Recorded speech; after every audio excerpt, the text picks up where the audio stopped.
so pleased to welcome you all here today to the Atkinson Center Summer Institute. I'm Jennifer Jenkins, and I just want to pass over, and I'm the chair of the Atkinson Center, and I just want to pass over now while we do the land acknowledgement, and then I'll be back. Acknowledging land at the start of gatherings, ceremonies, and events is a practice Indigenous people have been doing for generations, long before settlers arrived. Recognizing the land you are on is an expression of respect and gratitude. There's a strong connection to the land as traditional knowledge, language, cultural practices, oral traditions including storytelling, all have connection to the land. For Indigenous people, this equates to a moral responsibility to care for, live in harmony with, defend, and respect the land. Canada has a history of using assimilation tactics and force to obtain Indigenous land and resources. One example would be residential schools. Due to the atrocities that happened at residential schools, the Truth and Reconciliation Commission was formed with the purpose of documenting the history and lasting impacts of residential schools on Indigenous children and their families. In recognition of the resulting 94 calls to action, we are making a commitment to take part in the process of reconciliation, and giving a land acknowledgement is a small gesture towards this process. Please join us in acknowledging that we are on the traditional territory of the Anishinaabe, Haudenosaunee, and Wendat, which is now home to many Indigenous people from across Turtle Island. We also acknowledge that Toronto is a treaty territory, a relationship between the Mississaugas of the Credit and Canada. This land is also part of the Dish with One Spoon Treaty, an agreement between the Anishinaabe, Haudenosaunee, and allied nations to peacefully share and care for this land. Other Indigenous people, settlers, and newcomers have been invited into this treaty in the spirit of peace, friendship, and respect. This means we are all treaty people. As such, it is our responsibility to honor and respect this land and express gratitude for the opportunity to work on and share this land. In addition, we recognize our college was founded upon exclusions and erasures of many Indigenous people, including those on whose land this institution is located. By acknowledging this, we demonstrate our commitment to truth and reconciliation and are beginning the process of working to dismantle ongoing legacies of colonialism. As a call to action, we ask each of you to learn more about the issues Indigenous people face, be an ally by disrupting oppressive spaces and educating others, and finally include Indigenous ways of knowing into whatever it is that you do. A nice way to start is to learn more about Truth and Reconciliation by reading the Truth and Reconciliation Commission of Canada's 94 Calls to Action. All my relations. All my relations basically translates to we are all related. It is a reminder that everything in the universe is part of a single whole and is connected in some way to everything else. This means everything and everyone are our relatives, and that they have a purpose and are worthy of respect and care, especially the land and each other. Miigwech, Wilaliuk, and thank you, all my relations. Acknowledging land at the start of gatherings, ceremonies. Thank you so much. So the Atkinson Center is a partnership between the Ontario Institute for Studies in Education and the School of Early Childhood at George Brown College. It's one of only 20 research centers at the University of Toronto that's really dedicated to bringing the best available research to inform policy and practice in early childhood education and care. And today begins what may be the most important summer institute that we've ever hosted. Last week, UNICEF Canada released a report placing Canada at number 28 out of 39 wealthy countries in terms of the environmental well-being of children and youth. Young people are the least responsible, but the most affected by the impacts of climate change. Canada's rank signals that we are leaving the next generation to shoulder a climate crisis that current generations have created. This is why our institute focuses on the environment and encouraging young children to protect and to heal it. Embedding respect for nature into all aspects of the early years is vital as Canada embarks on its mission to build an early learning and childcare system. A $30 billion-dollar investment can add to the crisis or be part of the solution. It can drag us from an embarrassing number 28 into top ranks. The difference will be in how we locate and build facilities, supply them, and as importantly, what happens in and around them. The Summer Institute covers all these areas with Indigenous, national, and international experts in nature and land-based learning, urban planning and architecture, curriculum development, and building partnerships for change. We are so pleased that you're able to join us. And I now have the pleasure of introducing Dr. Girvin Firon, president of George Brown College. His condensed but impressive CV is included in the brochure, but just to give you a few highlights of this. Dr. Firon previously served as the president and vice chancellor at Brock University and at Brandon University. These are only two of his many roles in post-secondary education in Canada, the US, and the Caribbean. He also has government experience working at high levels in the Ontario Ministry of Agriculture and the Treasury Board at the Ministry of Finance. His deep community involvement includes board positions with the Brandon Urban Aboriginal Peoples Council, United Way Niagara, Greater Niagara Chamber of Commerce, and the Chinese Cultural Centre of Greater Toronto. Dr. Firon is a co-founder of the Canada Caribbean Institute and is a recipient of numerous awards, including the Michael Jean Foundation Influencer Award in 2017. He holds a PhD in economics from the University of Western Ontario and received his master's and bachelor's of sciences degrees in agricultural economics from the University of Guelph. Dr. Girvin Firon, thanks very much for being with us. Thank you very much. And I'd also like to recognize the land acknowledgement and thank you for the land acknowledgement. Good morning, everyone. I'm delighted to welcome you to our 18th Summer Institute on Early Childhood Development.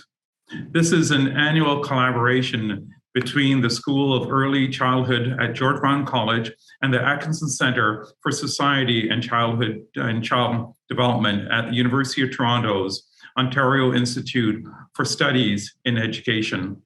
George Brown is immensely proud of the partnership of our two institutions and how it's nurtured and how it's developed over many years. Together, we have supported knowledge, transfer, and mobilization through numerous initiatives, moving research into policy and practice.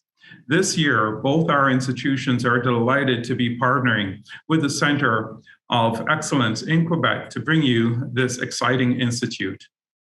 When we support our children and families, we are able to also contribute to other priorities and other public initiatives, such as access to high-quality childhood, childcare, as well as supporting innovation, attracting and retaining a skilled workforce, improving educational outcome, and as well promoting equity and inclusion. All of us here and in many countries around the world have been challenged by COVID-19 and the pandemic that's ensued. At George Brown College and for each of our institutions, we know firsthand the significant impact the pandemic has had on our communities, our students, our employees, and their families.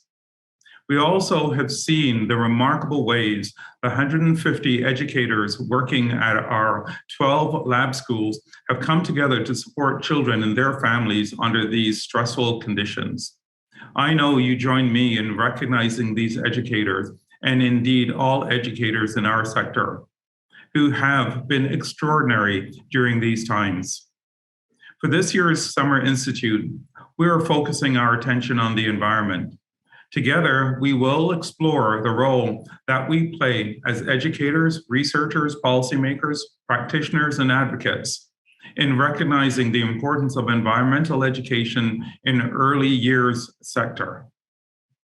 Climate change contributes and continues to impact young children around the world, both in terms of their access to the outdoors as well as their social and emotional well-being.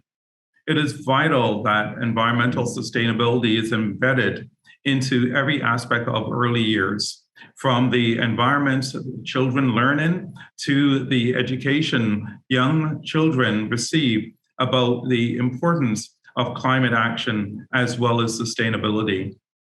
At George Brown, we're taking action to do our part to the construction of Limberlost Place at our waterfront campus. This mass timber net zero carbon emissions building will be the first institutional building of its kind in Ontario. In addition to creating an inspiring place of learning, this facility will help us reduce our environmental footprint and work towards achieving our climate action goals.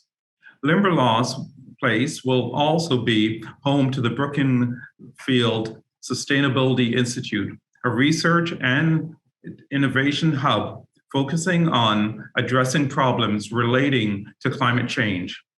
Working in collaboration with community and industry partners, we will develop solutions for building sustainable communities that are environmentally, socially, culturally, and financially viable and sustainable.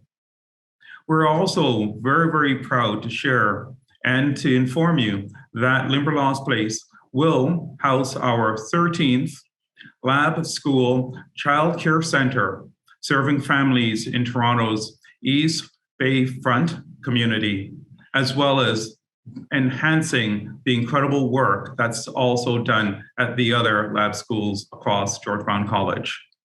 Over the next few days at the Summer Institute, we will be joined by Canadians and international experts in climate action, land-based learning, urban planning for sustainability, and incorporating environmental sustainability in the early years.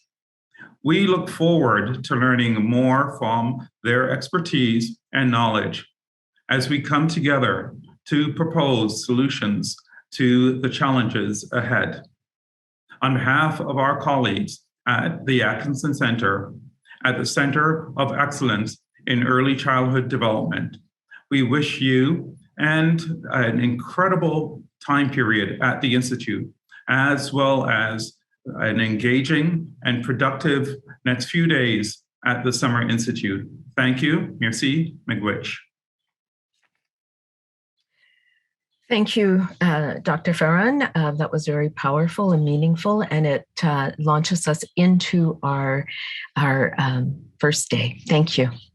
Let me introduce myself. My name is Gayle Hunter. I'm a coordinator professor at George Brown College in the program of early childhood.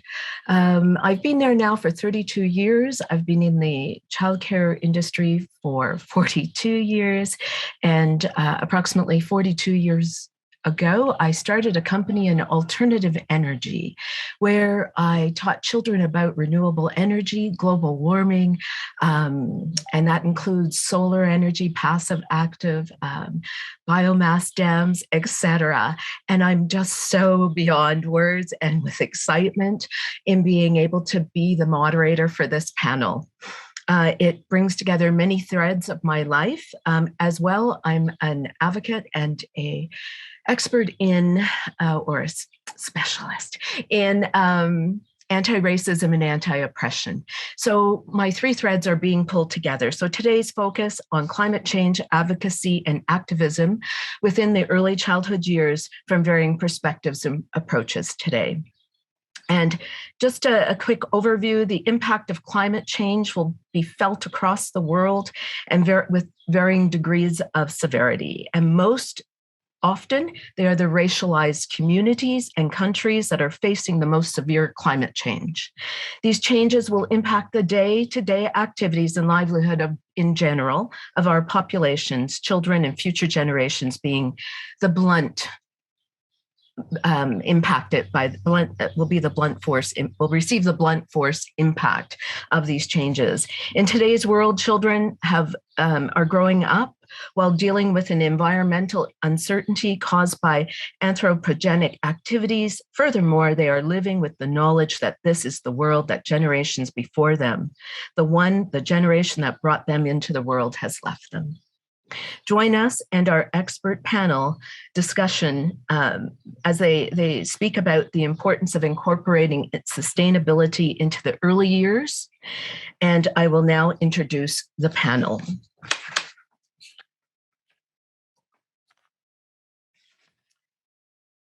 I'm honored to present Chloe Dragon-Smith. Chloe holds a degree in earth science from the University of Victoria. While educated in science, she is passionate about working with people on the social and cultural benefits of the natural world.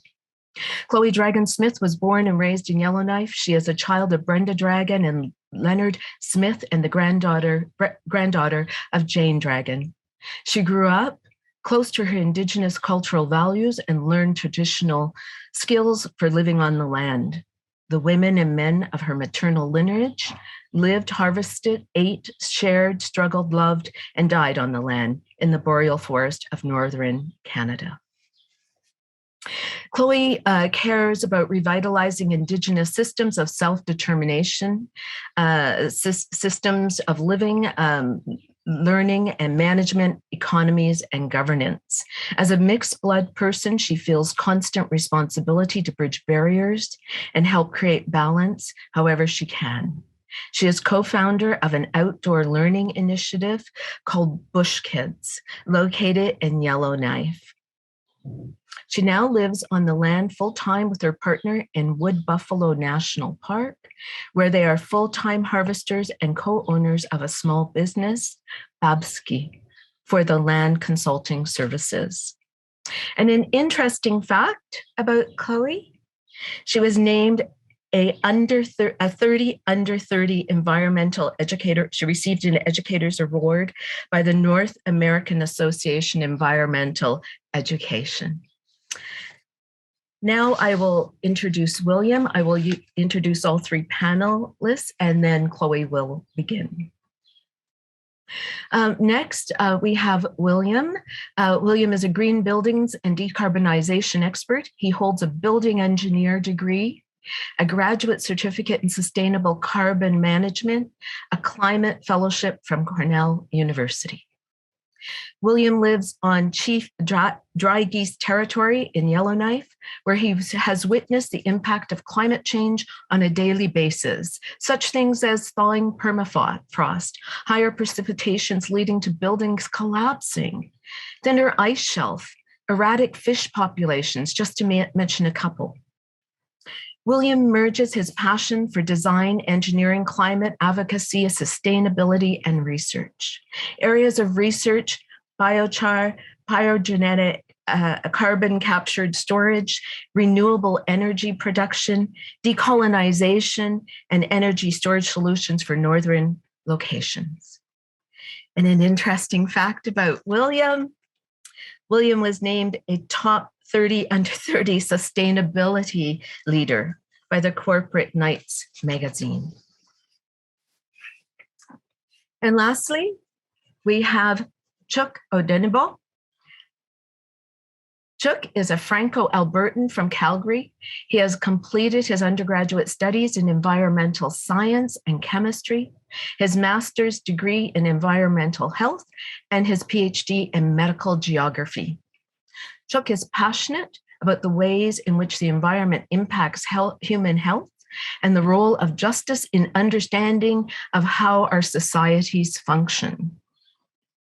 He's been instrumental making change in Canada and internationally. Chúk is a founding director of Ancestral Services, Future Ancestor Services, which is an Indigenous and Black-owned youth-led social enterprise that supports the community in addressing the systemic issues that disadvantage groups of people, their connections, and well-being to the earth.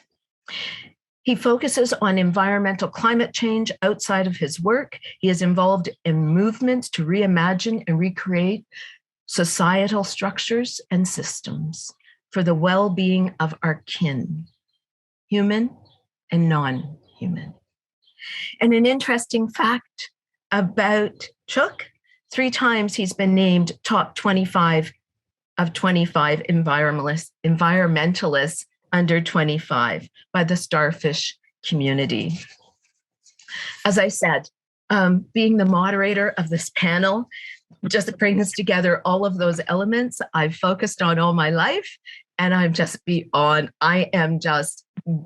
in awe. I am in awe. So with much ado, I just want to make sure that I note that the chat is disabled. However, we do welcome questions and comments in the Q&A, and we will have Chloe present first, then William, and then Chúk, and then we will be able to answer and address the questions. I turn it over to you now, Chloe. Thank you. Good morning, everybody.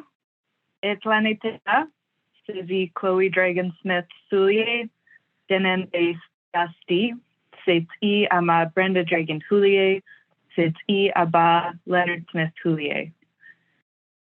Good morning, everybody. My name is Chloe Dragon Smith. Thank you, Gayle, for the introduction. So I come from Denende, which is our Dene word for the Northwest Territories. I grew up in Yellowknife, and I have family all over the north. My ancestors traveled with the caribou from around northern Saskatchewan and Alberta up through around the Yellowknife area to the tundra. And that's how we lived for a long time before colonization, when we moved into different towns across the north. So I'm calling today from where I currently live in Wood Buffalo National Park, where I'm off-grid with my partner and family. And so I do apologize if I have any issues with cutting out a little bit. I'll have to ask for your patience if that happens. It's quite the miracle we get internet from here to begin with. So very honored and happy to be here today. I currently co-own a small business with my partner called BD+C for the land consulting and services.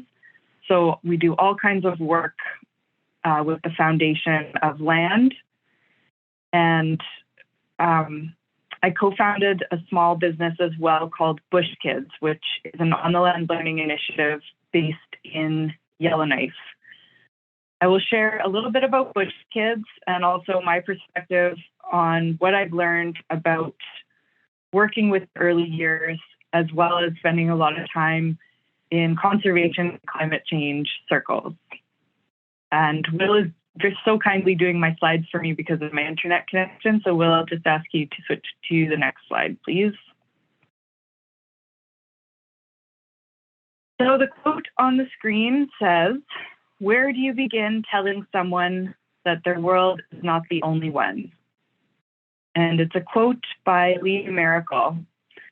I really love this quote because early on in life, I realized that my reality didn't quite match the expectations of Canadian society. And that became, and still is, a journey of growth for myself of what that means. I've become better at understanding and articulating it, and I'll share a bit of it today. But I was raised part-time homeschooled up until grade 5, so in my early years.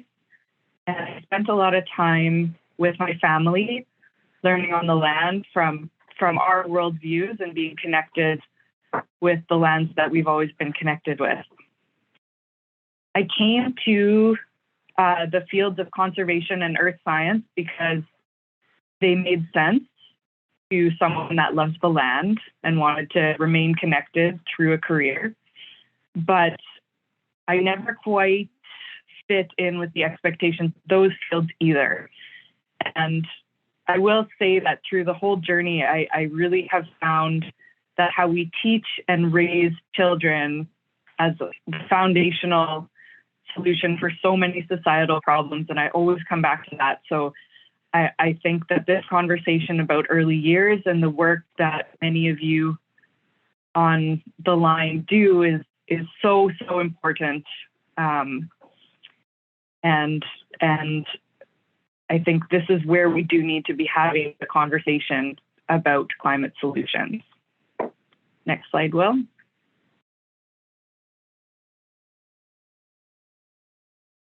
So many people today are looking to Indigenous systems for answers. I don't think that that's a surprise to anybody. We're seeing it a lot more often.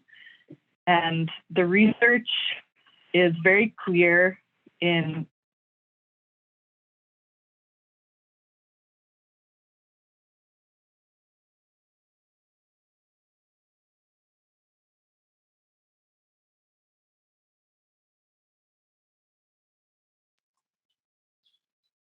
Chloe, you froze. I'm not certain if you can hear us. Well, I suggest we give it 20 seconds. Chloe's on the cell booster, Okay. which is a miracle of technology. Uh-huh. Let's just give it 20 seconds. Otherwise, I'll jump in and Chloe can continue when she's back. Thank you, William.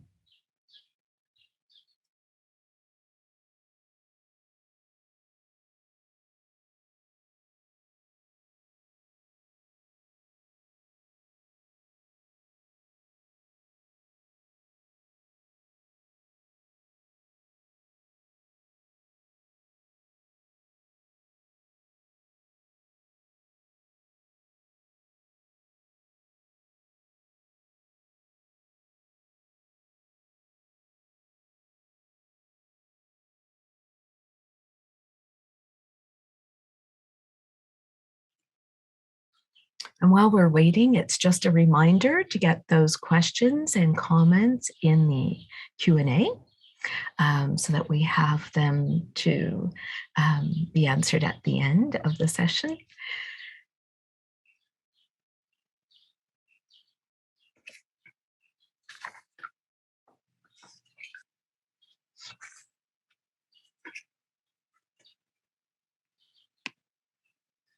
Hello, can you hear me? Hello, can you hear me? You're nice and clear. Great. Sorry about that, everyone.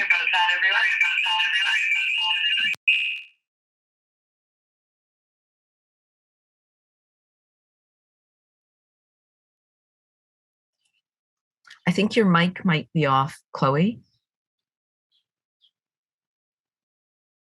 No, can't hear you. Can you hear me now? Perfect. And not a problem. Totally understand. We're just so grateful you're here. Yes, thanks. One second here. Okay, so essentially for this slide, my point is that it does make good sense to consider Indigenous knowledge for sustainability, but Indigenous wisdom and knowledge can't work without Indigenous process. And that is a much bigger commitment. Next slide, please, Will.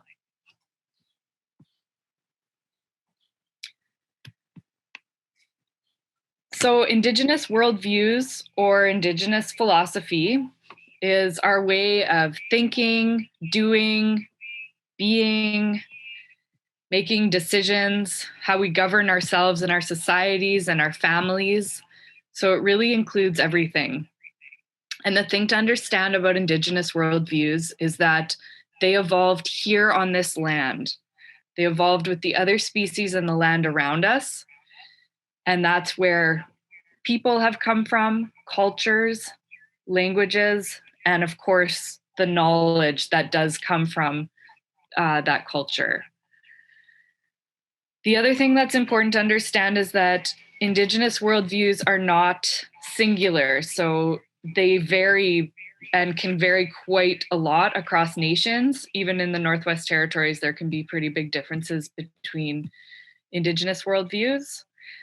However, there are some things in common that can help us to understand broad differences and to examine systems. So what I have here on the left is a small list of some of the tenets of Indigenous worldviews. that can help us to understand why they work so well in understanding climate. So Indigenous worldviews tend to value balance over growth. They tend to be circular and cyclical, so understanding patterns and flux and change as reality. Holistic, so looking as more on a spectrum rather than in silos or categories, as well as connected. Relationship-based, that means with people and also the land. Very adaptable and generalist, and oral instead of written. Next slide, please, Will.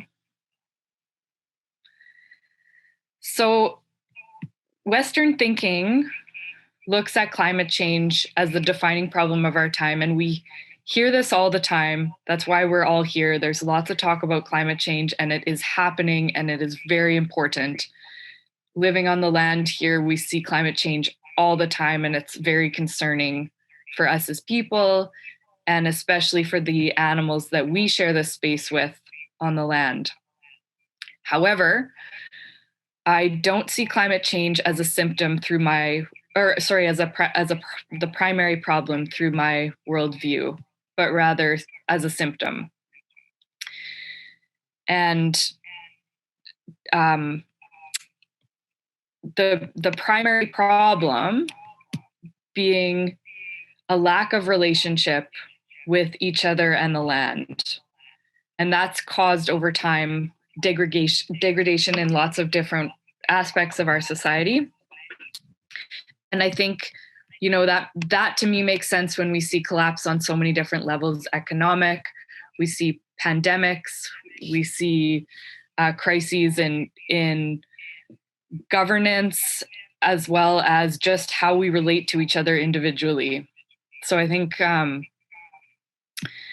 seeing the foundational problem as our relationships is a way to make sense of how all of this is happening at the same time.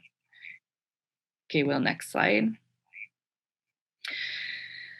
So I want to briefly introduce the concept of ethical space, which is a concept that's been really formative and foundational for me.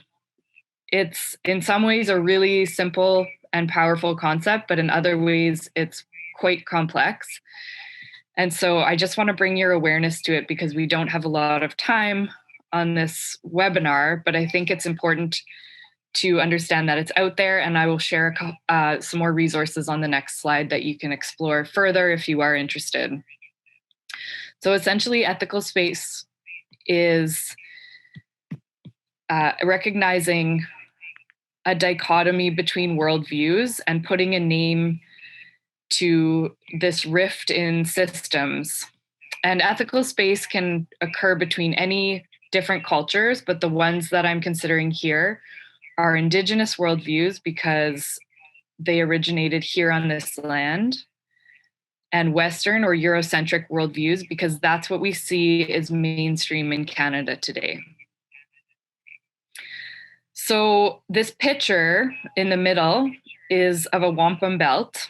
And a wampum belt, just briefly, is a visual representation of treaty. So in the early treaties, when settlers first arrived in Canada, there was an understanding that Indigenous society and Euro-Western society could coexist on the land together without impeding each other. So the two lines that are beaded onto this wampum belt represent a European ship and an Indigenous canoe traveling together, never crossing over each other. And that was a very intrinsic understanding of treaties and how to share the land, but continue our lifestyles and our ways of doing, knowing, and being. Of course, that didn't happen, and Indigenous worldviews were suppressed in Canadian society. Today, we see that the Western worldviews are mostly unquestioned within Canadian institutions. So I go back to that early quote of, how do we begin to tell someone their world is not the only one? And that's where ethical space has been really important for me to understand and also share that my world, my Indigenous worldview, is whole and is self-determined and presents sometimes a very different way of doing things than what we take for granted in Canada. I think we'll go to the next slide, please, Will. So here are some resources. I won't spend long on this slide, but maybe we can share them with the panelists after. The first resource is the Ethical Space of Engagement, which is by Dr. Willie Ermine, and that's the beginning of this concept. It was developed by Willie Ermine. The next is a representation of ethical space in protected areas, but it does a really good job of outlining the concept. The next two papers are both by myself, so they share a bit more of my perspective on ethical space in terms of on-the-land learning in the first one, and then climate change in the second one. And the last resource is called Jagged Worldviews Colliding. It's by Leroy Littlebear, and it presents another perspective on this rift in worldviews. Next slide, please. So in Indigenous worldviews, our value on early years is very strong. Like I said at the beginning, future generations and community are at the center of Indigenous societies, which means that early years are the highest responsibility and the most important place to nurture any societal change or growth. In Western worldviews, the science proves very extensively that the well-being of children is much higher when they are connected with land. It also shows the benefits to learning and development. And for environmentalism and climate change, it's proven that children that are connected with the land at an early age grow up to be adults that support environmental health. And this picture is one of myself and my family. We were tapping birch trees this spring. So this is at our home. Next slide, please, Will. So to build relationships with land, we have to teach and learn outside. I think that is very clear. But there are lots of outdoor education and environmental education across Canada that doesn't happen in ethical space and doesn't consider Indigenous worldviews.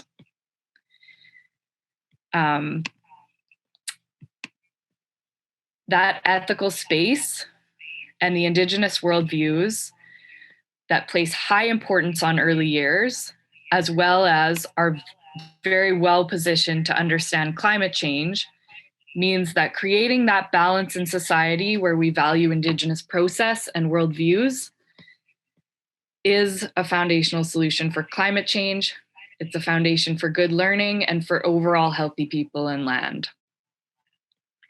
To check if you are operating in ethical space or if any program is operating in ethical space, I use the capital L land.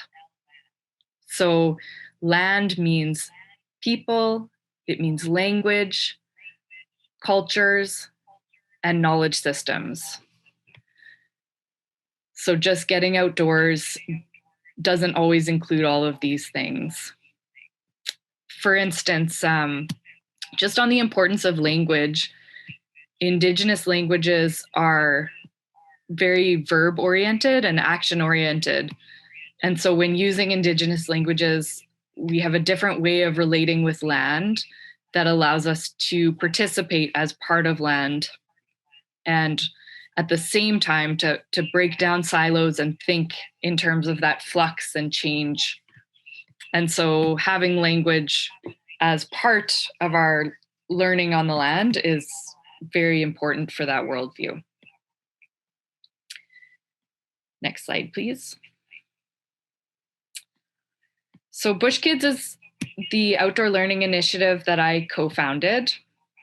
We co-founded it in ethical space. The lady that I developed it with is a non-Indigenous educator, and we make all of our decisions through this ethical space frame. We're based loosely off the concept of forest and nature school, But essentially, we spend a lot of time outdoors, and we do it through a program that we run, and we also train a lot of teachers and educators to develop their own models. We use a lot of tools like risky play, emergent learning, inquiry-based learning to help us, but we filter everything through that ethical space frame. We invite lots and lots of guests to Bush Kids. We build community, and we take the lead from our relationships and the land. So if it snows, we play in the snow and we learn about snow. If we have a guest that is coming with a set of knowledge, we will make space for them over what we had planned for the day. It's about making space for that capital L land to lead the learning. And you can check out our website if you want to learn a little bit more about Bush Kids. Next slide, please. So what all this comes down to is there is no right answer. There is no formula. And we just find that over and over again, that the magic comes from following process. And the Bush Kids model of learning can look very different depending on where you are. Even across the NWT where we do training, different models are emerging that look very different depending on the land and people and communities where the learning is happening. Next slide, please. So what we think about is setting up our process for success. Focusing on creating physical space that's in ethical space. So think about the difference in meeting in a boardroom versus meeting outside and on the land. At Bush Kids, we do it through wall tents that are set up so we can be warm in the winter, but there's lots of different ways to have physical space. And we also work on having balanced community to make decisions. So if we set up with the right people around us to access different worldviews and knowledge, process can flow from those things. Luckily, on the panel with me, we have Will, who's an expert in creating physical spaces that are ethical for people and land. And we have Chúk, who's an expert at understanding and building diverse communities. So hearing from them, I think will give you some further ideas on what could work for you. But really, there are best practices that you can take ideas from, but it has to come down to people and land where you are. Next slide, please. And I think most importantly, this is about you and your learning. And to be strong and be a leader in whatever you do, it's important to be taking care of yourself and your own connection with land. It's something that I do all the time. It's why I find myself now out in the middle of the bush. I really understand that to share this, I have to come from a place of my own connectedness. And so everybody has their own way to do that, but I can offer a suggestion to take time wherever you are regularly to go outdoors and engage your five senses. So tune in to the land and participate through all of your ways of understanding. Listen to the land and be open to learning. And it sounds silly, but just thinking about your relationship with the land as a relationship with a person and being accountable to the land, getting to know what is on the land, and starting to just, again, follow that process can be really helpful. And also spending time to learn about the Indigenous nations in your area is important. There's, through our Canadian education systems, there's very little shared about the history of colonization. So lots of people have a lot of catch up to do, which is very understandable and fine. But it's important to know the history of what happened on the land before engaging in ethical space with nations and starting to potentially build relationships with Indigenous peoples where you are, to collaborate on learning and sharing together. Last but not least, you work with young children, so sharing the value of love with yourself and also with the children and the land is the glue that tends to keep it all together. Next slide, please. So in my family's language, we say tahuna. It means live a long time. It's our way of saying thank you. Thanks for listening to the presentation and spending time on your Monday morning to listen to me. You can learn more about Bush Kids and also BEng through our websites. And I'm happy to answer questions later on in the presentation. I'll pass it over to Will. Tahuna, thank you very much. Tahuna, Chloe, thank you so much. I am very excited to be here. When Dr. Agbari reached out and asked me to join this panel, initially I thought it was a mistake because it's rare that we see lots of disciplines collide. But I think this is also where really good stuff happens. So thank you for this invitation. Chloe is a good friend of mine, so it's always a pleasure to do work with you. I'm joining you from Chief Jaggees Territory and the homeland of the North Slave Métis. I'm a building engineer, and I spent a lot of time looking at green buildings and what we can do to reduce our impact on the environment. And I was born in Quebec from two parents from French European descent, and I moved to Yellowknife in 2017. Climate was always important to me. It was always something that I was thinking a lot about. But it's only when I moved to Yellowknife that it became something urgent. And so I think when we think of climate change, we think a lot about polar bears in the Arctic in 2040, 2060. But when I think of climate change, I think about wildfire-related asthma. I think about mental health, allergies, tick-borne disease, droughts, floods. Just about 3 weeks ago, we have massive floods in Hay River in Northwest Territories. The year before that, we have massive floods in the Dead Show in Northwest Territories. There was heat waves in BC. There's a lot of climate displacement happening. And, we know now that climate change is not something that happens far in the future to a different species in a different location. It's happening to us in Canada today, and it's affecting our health. And the Lancet Medical Journal, one of the most respected medical publications in the world, said that climate change is the biggest health risk of the 21st century. So I try to lead with that because I know that the health message is a stronger message than a message to reduce greenhouse gas emissions, which is so broad and so vague and doesn't really connect with people. So when we work on climate change, we're working really directly on health. We're at a point in time where we have inflicted a lot of damage on the earth, and we know that it's going to get worse. Even if we stop emitting greenhouse gas emissions today, temperatures will keep increasing for a number of years because of the residency time of those greenhouse gases in the atmosphere. But we are given options at this time. We can choose between an unlivable future and a future where there will be lots of climate impacts, but we will still be able to manage some of those impacts and mitigate the worst of them. And so when I wake up in the morning, every day I think about what's the one thing I can do today to accelerate climate policy in Canada and in the world. And this is hopefully what I'm here to do.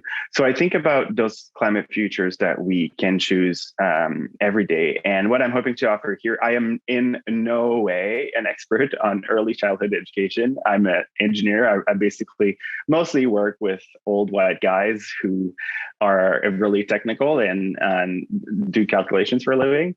But I really like working at the intersection of different disciplines.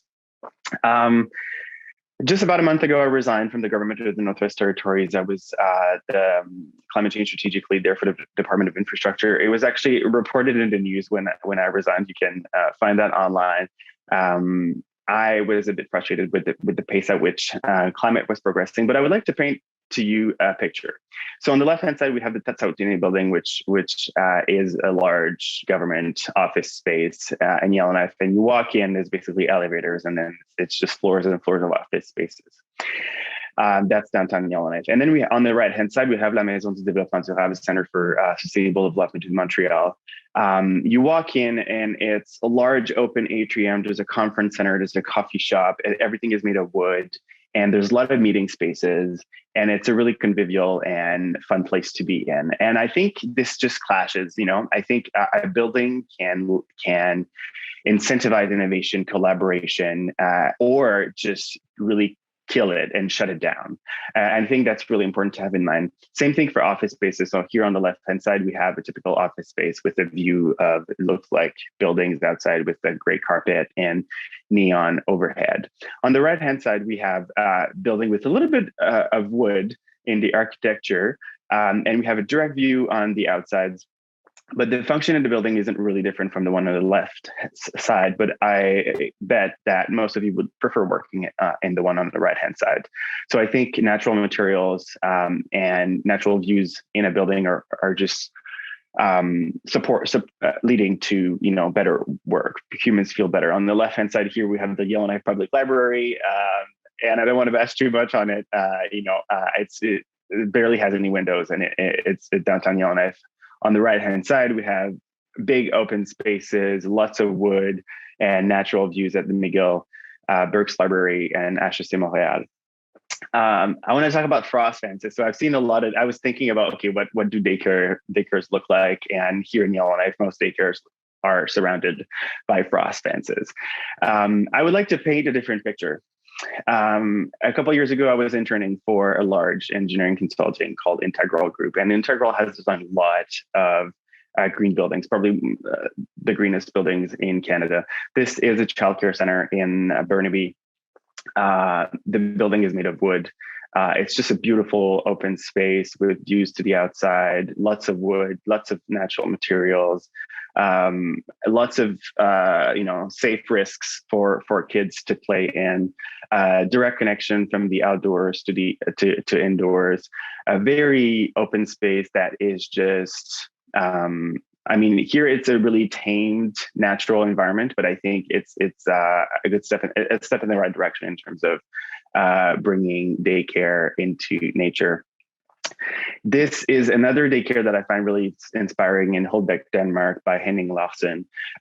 Just a beautiful building built, in the middle of the greenery, lots of flowers in a natural environment, easy connection from the outdoors to the indoors, lots of windows, sunlight, wood everywhere. It's easy to be attracted to this kind of space when it just feels nicer than parking lot surrounded by a frost fence. And there's actually a lot of evidence that humans cortisol levels go down when you spend time in nature. There's a lot of doctors right now in Canada who are advocating for park prescriptions. So they're prescribing time spent in national parks to their patients because there's evidence that spending time in nature reduces cortisol levels.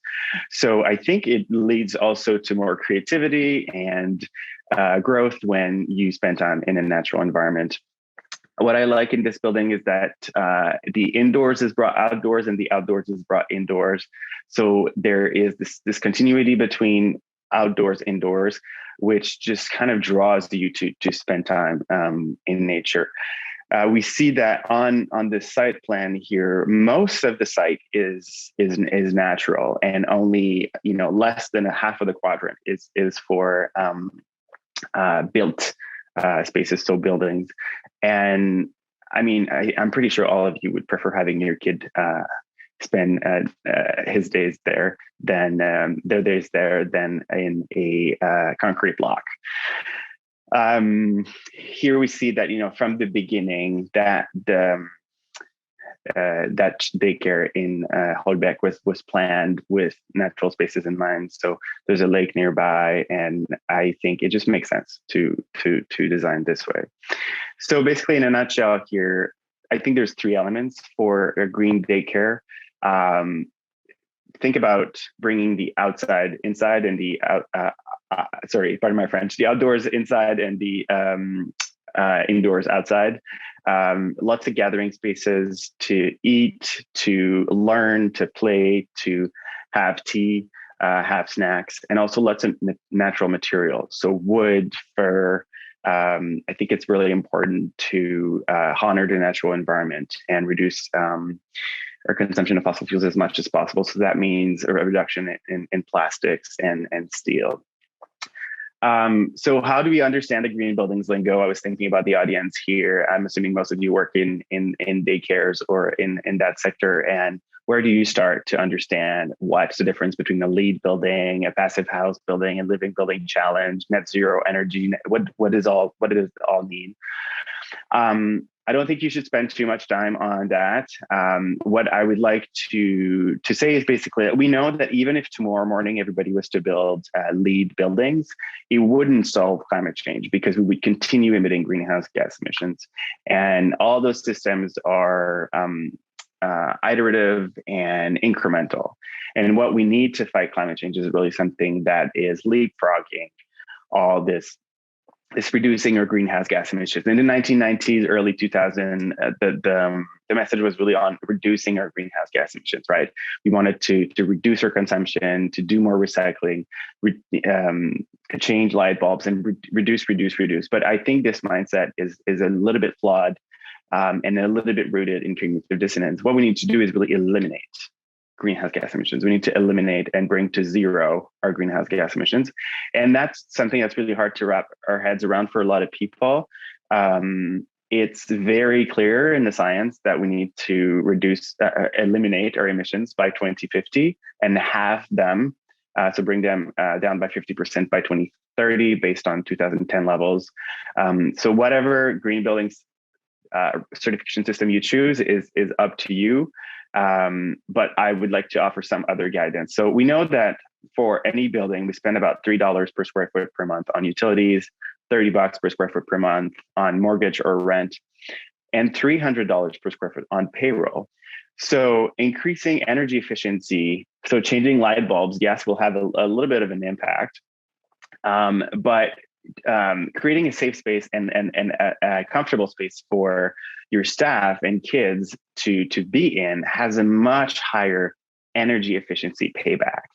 So I'm pretty sure that I've heard that a lot of daycare are having trouble keeping their staff because it's a hard job. So if we can design buildings that are supportive of people feeling more comfortable, having more daylight. When you spend time in daylight, you have more energy, less depressed, more creative. So I think it's very important that from the get-go, we think about daycares with green buildings in mind. Lastly, I'd like to share a strategy by my good friend, Dr. Courtney Howard, who's an emergency physician here in Yellowknife. What she talks about a lot is targeted change-making for a healthy recovery. So after the pandemic, we know that we need to build back better is a term that has been used a lot in politics, especially in US politics, building back better after COVID. And that can mean a lot of things for a lot of people. I think that the carbon zero target can seem really big and ambitious and hard to reach. But I think if we set ourselves a target and then we achieve that target, even if it's a tiny target, let's say installing a compost program in our daycare, for example, and then we achieve this target, I think it builds hope within the team and it builds courage, and we want to do more. And then the team is empowered and to set a new target.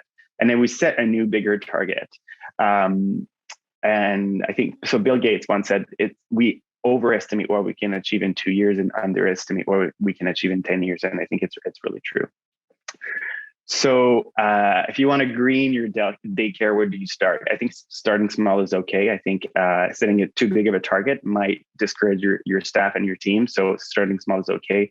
Don't make it an afterthought. If you have the opportunity to design a new daycare or retrofit a daycare, bring in a green building professional or an architect who know about climate change and who are eager to make progress on that, because it's really in the early stages of design that we can reduce cost and make sure that we build something very environmentally friendly. Don't underestimate the benefits to staff and kids of building something that is sustainable, because it's going to have a large health impact, positive health impact. And when trying to convince funders to give you money to be able to build a green building, because there is obviously an additional initial cost to building green, although usually the payback on the long run is there because of savings on energy or on staff's energy. Health is a great way to convey the climate message, because I think it speaks to people's hearts more directly, and it's really hard to say no to reducing impacts on kids' health, for example. And with that, I will pass it to Chúk. Thank you very much. Merci, Joe. Salut tout le monde. Okay, I'm going to share my screen. Thank you all for remaining on the line. I know it's always tough to go through multiple presentations back to back, but I have the honor of speaking last. So let's make this happen. So I'm going to talk about building collaborative futures. So salut, je m'appelle Chúk. My name is Chúk Odenigbo. I'm Franco-Albertan from the beautiful city of Calgary. Everyone always thinks because I'm super French, I must be from Quebec. And I'm always just like, no, learn your history. And so, as was kind of mentioned earlier, I'm completing a PhD in medical geography, which is a field of study that looks at the ways in which place impacts human health. And so when we talk about place, it kind of reflects a little bit of what Chloe said when she talked about the land. So when we talk about place, we're talking about the biophysical environment, sociocultural, socioeconomic, sociopolitical environments. And it's always sort of really interesting entering into spaces such as the ones that we are currently in and sharing together, because it's one of those spaces where it's important to be able to sort of recognize the positionality from which the speaker is coming from. And so I share, a little bit of my bio just as a means of saying that this presentation was created by a young Black Franco-Albertan who is very active in change-making spaces in Canada, especially in green spaces, having been MEX ambassador for the outdoors, being named top 30 under 30 sustainability leaders, and really sort of being very active in environmental and climate justice spaces. So sort of keep these in mind and keep my educational background in mind as we go through, and you're going to see that coming out a lot, the perspectives that I bring and the worldviews that I hold. As was mentioned earlier, I'm one of the founding directors of Future Ancestors Services. We are a Black and Indigenous owned and operated youth-led professional services enterprise that is based in Calgary, that we do operate Canada-wide. These are my phenomenal co-founders, Larissa Crawford up on this side and Samantha Matters on this side. And we're all wearing our sashes. So the Métis Nation of Ontario sash, Franco-Albertan sash, and the Métis Nation of Alberta sash. And so we started Future Ancestors simply because of effectively the name, right? We see ourselves as the ancestors to the future generation, and we want to behave as good ancestors do. We want to create and design and build worlds and really advocate for the needs of the people who are not here yet, right? The people who are not born yet, who will be impacted by the decisions that we make today. And so it is from this lens and from this perspective that we offer the work that we do. But in addition to that, our name also implies that we're the future of our ancestors. And so we recognize that we receive a lot of strength, wisdom, knowledge, power, culture, language, lots of beautiful things from our ancestors. And it's up to us to honor the gifts that our ancestors have given us and use those to the service of others, all the while recognizing that our ancestors were not perfect and they too made some mistakes. And so it is up to us as the future to undo those errors such that the next generation no longer has to deal with the consequences of those errors. So really taking a little bit of a cyclical approach, which I believe works really well in our discussion on early childhood development. So I'm going to speed through the land acknowledgement a little bit since we've already done a land acknowledgement, but I just want to highlight this quote by Stella Caban that states that if you aren't immediately asking questions upon your arrival or of your ancestors' arrival on the land that you are on and about your role, history, and relationship to that land, then there needs to be some questions asked about how we perpetuate contemporary colonial erasure and violence. And this is incredibly important to recognize, right? The land acknowledgement is not just simply something that we do. It's like, oh, this is the politically correct thing to do, or this is what we need to do. No. A land acknowledgement, the reason why we do land acknowledgements is because they are put forth by the Truth and Reconciliation Committee, right? So they are a step, not the entire process, right? A step towards the process of reconciliation. And so to do a land acknowledgement within the spirit under which land acknowledgements were created, we have to be willing to be uncomfortable and sit down with ourselves and ask ourselves, how did I get to this land, right? How did my ancestors arrive? Or if you're the one who got here, how did I arrive on this land? As in the function of that, what is my role? What is my relationship to the land and to the original guardians of the land? And then once again, what are my responsibilities towards them? And if we're not asking ourselves these questions, if we're not centering ourselves within the context of a land acknowledgement, we're perpetuating contemporary colonial erasure and violence, which means we're erasing history for the benefit of the colonial state, which has and continues to lead to violence acted upon Indigenous peoples. So let us all sort of keep that in mind as we do a land acknowledgement, to recognize that we have to center ourselves. And if a land acknowledgement is done without centering yourself, who you are as the speaker, then you have not done it correctly and you have failed upon your duty to do a land acknowledgement. So with that in mind, let's dive into it. Climate change and the apocalypse. I just want to note that all my slides are bilingual because super French. So if I do switch to French, please feel free to follow along in English on the slide. And if you do happen to be francophone or francophile, ben voilà, vous êtes bienvenue.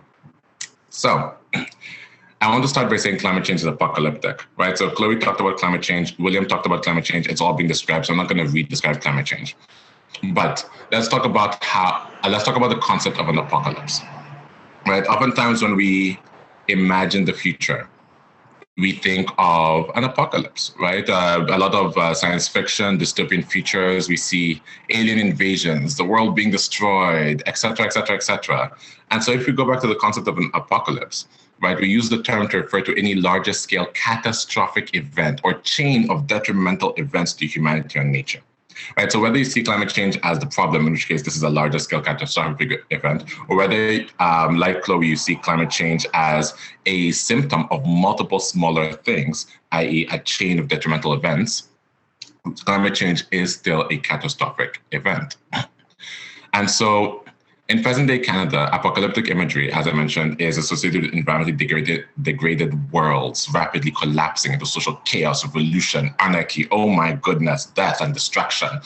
And this is one of the sources that we see for eco-anxiety, right? It's like, if the futures that we imagine, if the futures that we're projecting, the futures that we're seeing in the media, on television, are all just doomed and gloom, right? It's all like, wow, climate change is going to destroy things. There's nothing we can do to stop it. Our way of life is doing X, Y, Z. Human beings are bad for the planet. Human beings are parasites. Oh my God, I'm a parasite.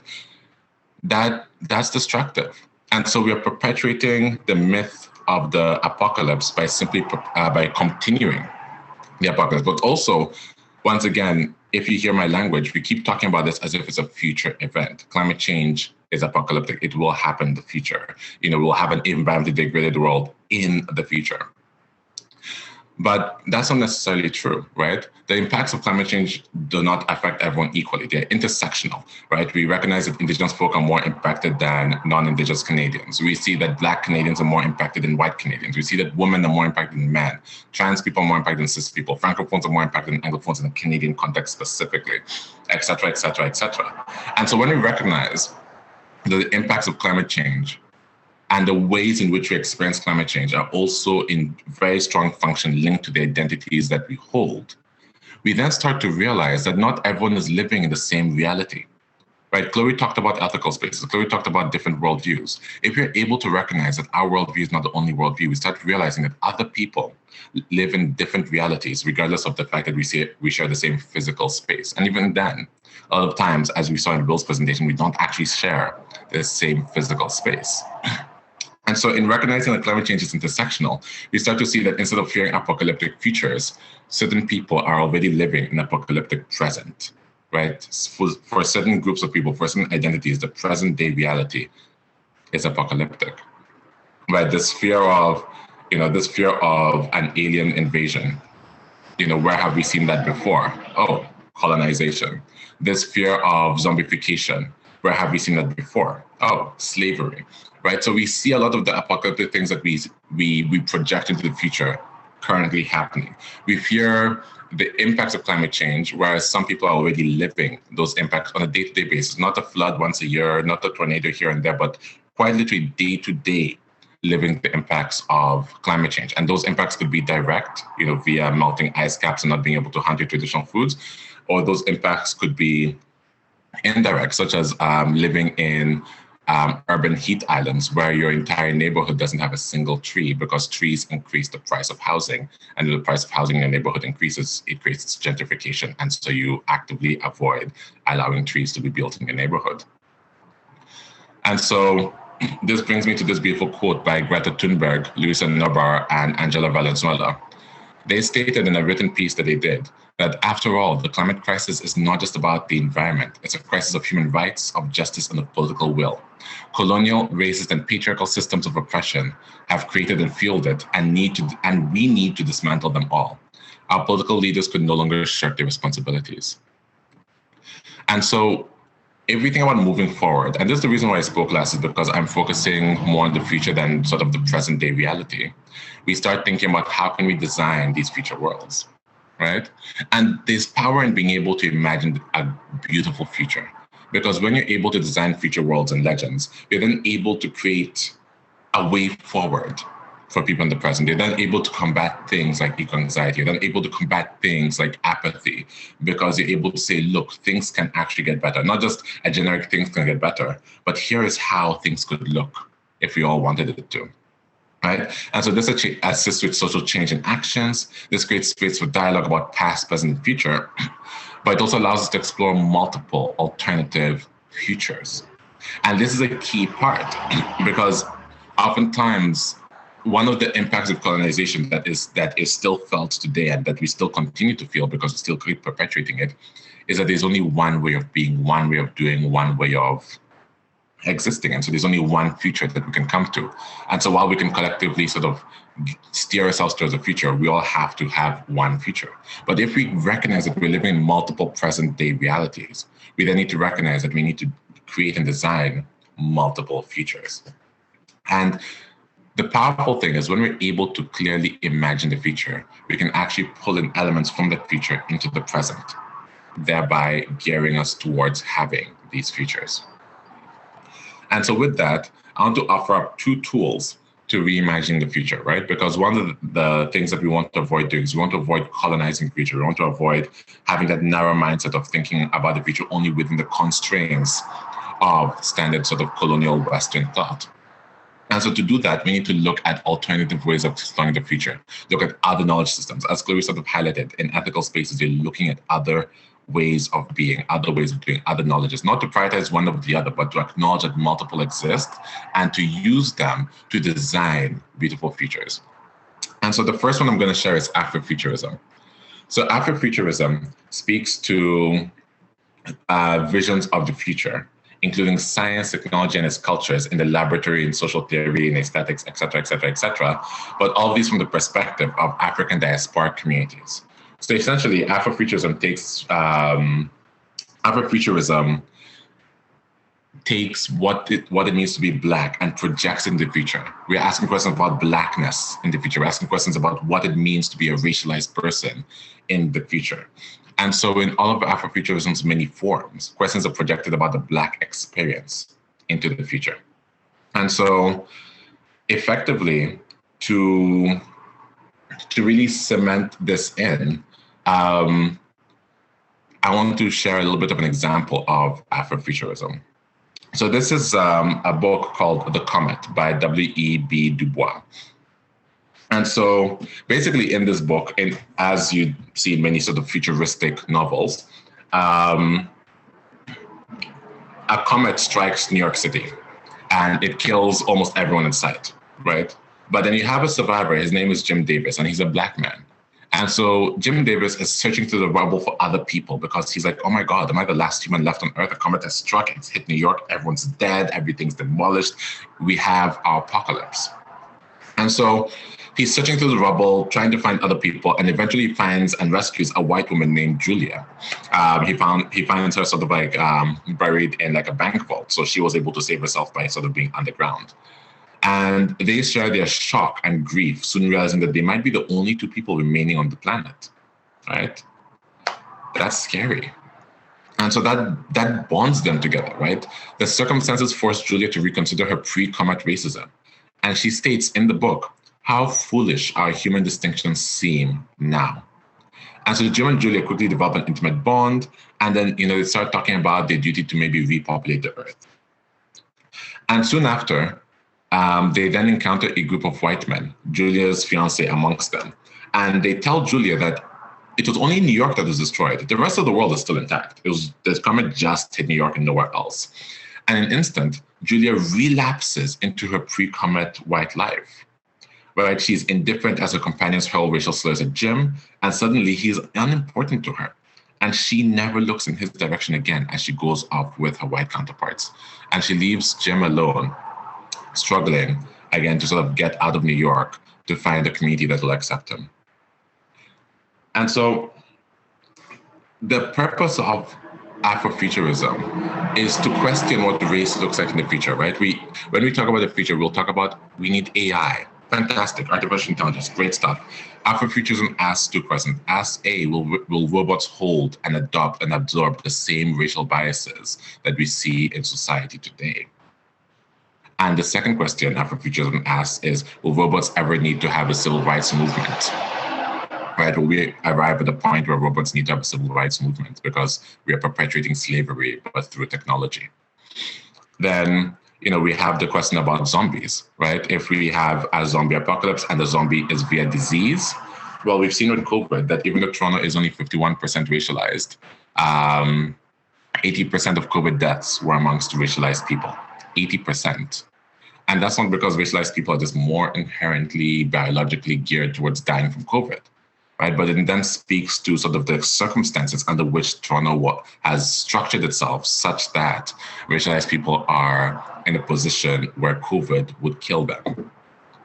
So you've got sort of these elements where Afrofuturism asks the questions about race in the future and how we consider race and how we understand race in the future as a means for us to then use that to navigate negative features that perpetuate racism and ideally build beautiful features that move beyond that. But then we also have Indigenous futurism that actually stemmed from Afrofuturism. And so the term was coined by Dr. Grace Dillon from Portland State University. And it effectively asks, what would this world be like if Indigenous people were never colonized? What if Indigenous people aren't always portrayed in a historical context or thought of as the problem? How would future generations uphold Indigenous teachings and cultures? Right? Effectively, we're sort of asking what would the world be like had colonization never happened? And then in designing what that world would look like, right? Because Indigenous peoples are often seen in a historical context. So how can we project Indigenous peoples, Indigenous cultures, Indigenous worldviews, Indigenous ways of being into the future without the interruption of colonization? And then based around that, once we've designed that future, what can we then do to move towards that future? And so once again, sharing a little bit of an example. So this is one of my favorite sort of artworks by Indigenous futurist Lawrence Paul Eucalyptum. And so when we look at Indigenous futurism in line with the climate and the environment, we see artists juxtapose Western science with Indigenous scientific literacies to argue that traditional resource management and knowledge constitutes science. And so these Indigenous scientific literacies represent those practices that have been used by Indigenous people for thousands of years to regenerate the land and interconnected relations amongst all living beings. So Lawrence Paul Eucalyptum is a Vancouver-based artist of Coast Salish and Okanagan descent, and he brings us works that confront the colonialist suppression of First Nations people and the ongoing struggle for Indigenous rights to land, resources, and sovereignty. Eucalyptum's work often provokes a profound sadness over the lost ways of life, lost ways of seeing the world, and lost ways of relating to the land. And so in this example, this piece is titled, Killer Whale Has a Vision and Comes to Talk to Me About Proximological Encroachments of Civilization in the Oceans. All of his paintings have beautiful titles, side note. But in this painting, we see a stylized man having a conversation with a killer whale. And so then we're now open to interpretation, right? Are they having a conversation? Are they just greeting each other? Are they imploring one another? Are they simply listening to one another? The painting encourages introspection on the relationships between humans, animals, and the natural world, right? And my colleague, Samantha Mathers, is the one who shared this with me, and she's a Métis woman. And she told me that she loves this work because to her it represents the possibility of returning to a way of being in which our plant and our animal, in which we ask our plant and animal kin for guidance, right? And so we're seeing this element of the future. In the future, we want to be able to ask our plant and animal kin for guidance. We want that to be the norm. We want that to be the standard thing that we do. How do we get there? And so this brings me to this quote by Damian Lee, who is from the Fort William First Nation. He tweeted, "When I write, I avoid the phrase in what is now Canada. I use in what is currently Canada to open the possibilities for imagining futurities beyond the settler state." So as mentioned earlier, we need to be, when we imagine the future, we need to be able to think outside of the constraints of colonization. And so what Damian Lee is saying here is, when we say in what is currently Canada, what we're allowing ourselves to do is we are saying, okay, if this is currently Canada, what is post-Canada? What's the future beyond the settler state? And the future beyond the settler state could still be called Canada.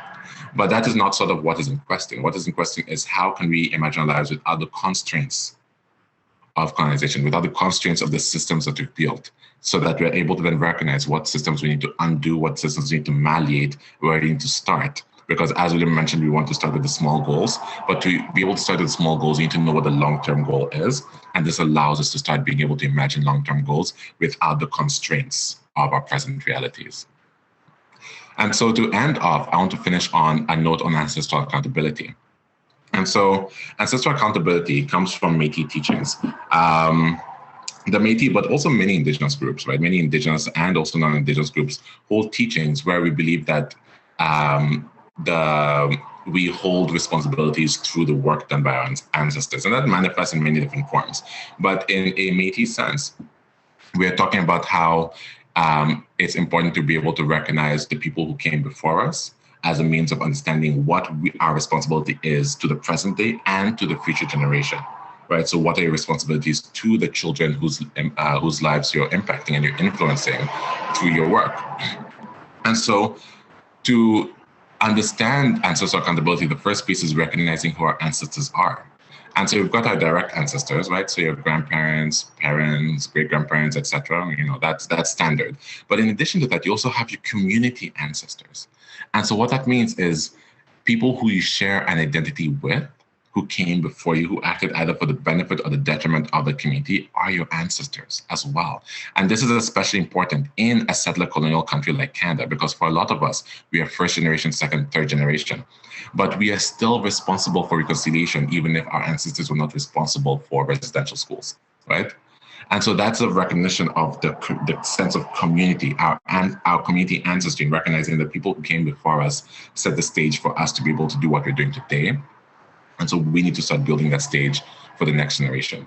And so when we think about community ancestors, we need to think about who we are. Once again, going back to that whole piece about the land acknowledgement, who are you? And so in using myself as an example, I see myself as a Black Canadian, right? And so that means I see all the Black people in Canada who came before me as my ancestors. And, we're not linked by blood. I'm the first generation here, but we are linked by the fact that they have acted in the name of Blackness. And so that makes me recognize that my actions today will impact Black kids in the future, whether they are born here or they come here from immigration. So, for example, Viola Desmond, who fought against legalized segregation in Nova Scotia and who's on a $10 bill. Thanks to her actions, I, as a Black person today, am able to go anywhere I want to in Canada without fear of being told, no, Black people aren't allowed here. And if I am told that, I have legal recourse. Because of her actions, she's not my auntie, she's not my grandmother, but her actions benefit me because of that shared community, that community link of both being Black. I see myself as French Albertan, I mentioned that earlier. And so I recognize the Franco-Albertans who came before me as my ancestors, which means I have to absorb both the wrongs that they did and the the ways they were able to move forward, the fights they've had for the French language, the ability to, in the province of Alberta, create a Francophone institution, post-secondary institution, something that Ontario has been struggling to achieve, right? And so as a Franco-Albertan, I have a duty to perpetuate my language, to use my French resources and fight for French where I can in Alberta so that the next generation of Francophones in Alberta have it a little bit easier, right? As someone who identifies as Canadian, I have a duty to recognize all the people who acted in the name of Canada who came before me. Because I travel with a Canadian passport, I get those benefits of walking around, being able to flash my passport in Europe, and they're like, oh, please, red carpet. You know, I get those benefits. But it also means I have to acknowledge where those benefits come from, right? You think about John A. Macdonald, the first Canadian Prime Minister, who in his authority decided to do his absolute best to harm and hurt people in the name of whiteness, right? You know, setting up residential school systems, banning immigration from Black and Asian folk, putting a Chinese head tax, putting the Japanese in internment camps. Like, I mean, really, frankly speaking, trying to assimilate the French. Like, really, I'm pretty sure John A. Macdonald tried to harm everybody that was not white Anglo-Saxon English. And so, as someone who identifies as Canadian, as someone who holds a Canadian passport, who holds Canadian identity, I have a duty, an obligation to undo what he did, because he did what he did in the name of Canada. So in recognizing all of this, we then sort of start recognizing that we are the ancestors of the next generation and the future of our ancestors, and we have to act in accordance with this. And so it then poses the question, what are you doing to ensure that your kids do not have the same struggles that you had as a result of your identity? But then also, for the parts of your identity that were not a struggle, what are you doing to improve the legacy of those whose lineage you have or whose identity you share? And so these are questions I recommend asking yourself as an individual and as an organization, right? Is what have your ancestors taught you? What strength can you gain from them? What responsibilities have they passed down to you? But then also, what mistakes did they make? And what can you do to undo those mistakes, to fix those errors, both within your capacity as an individual, but also within your capacity as an organization, recognizing that no matter what organization you work for or what your role you have, there are people who have held that role before you, or people who have worked in organizations that have held similar duties or titles before you, who may have acted to harm other people. And so your organization or your role, you have a duty to undo the harm that has been caused in the name of your role or your organization. And so to finish, I want to share this quote from Erica Lee from Reconciling in the Apocalypse. And she states, in knowing the histories of our relations of this land, we find the knowledge to recreate all that our worlds would have been had it not been for the interruption of colonization. Merci beaucoup. These are all my socials. Follow us on Instagram and Twitter, and check out our website. Merci beaucoup tout le monde.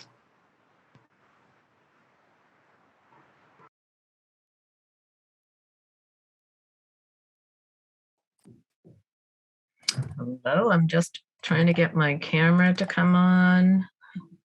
There we go, I'm back. Thank you so much. Those were really powerful, enlightening, thought-provoking, and definitely motivating presentations. I'd like to now turn it over to the Q&A. And so I noticed that a couple of questions have already been asked and answered, but how about if we start now? Again, excellent presentations, and the threads are clearly defined and how they tie together. So we have a question. When you live in a space, and I gather this is open to anyone that would like to answer it.